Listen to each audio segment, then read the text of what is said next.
মোৰ প্ৰথম প্ৰেম। মই তেতিয়া ক্লাছ 9ত আছিলোঁ। তেওঁ আমাৰ ক্লাছ টিচাৰ আছিল। সকলোৰে কাৰণে তেওঁ এজন টিচাৰ, বাট মোৰ কাৰণে তেওঁ মোৰ ক্ৰাছ আছিল। তেওঁক দেখিলে মোৰ মাতবোৰ বন্ধ হৈ যায়।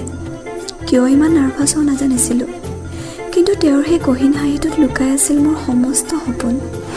ক'বলৈ মন গৈছিল কিমান যে তেওঁক ভাল পাওঁ, কিন্তু কিয় নাজানো তেওঁৰ সন্মুখত সকলো পাহৰি পেলাইছিলোঁ মই।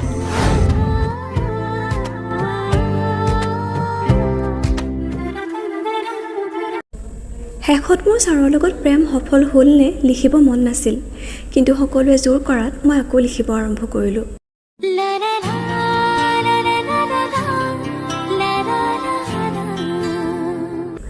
ছাৰৰ ক্লাছত মই খুব মন দিছিলোঁ। সেইবাবে মই ক্লাছৰ সকলোৰে ভিতৰত ছাৰৰ ফেভৰেট ষ্টুডেণ্ট হৈ পৰিছিলোঁ। মনটো খুব ভাল লাগিছিল তেতিয়া। মই ছাৰক দিনে নিশাই সপোনত দেখিছিলোঁ।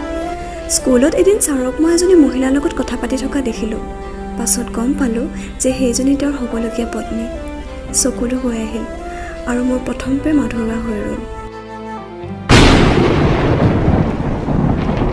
কলেজত মোৰ দ্বিতীয় প্ৰেম হ'ল। ঐ, তোমাৰ ওলোৱা হ'ল নে? মই ওলাই আছোঁ, ব'লা ব'লা।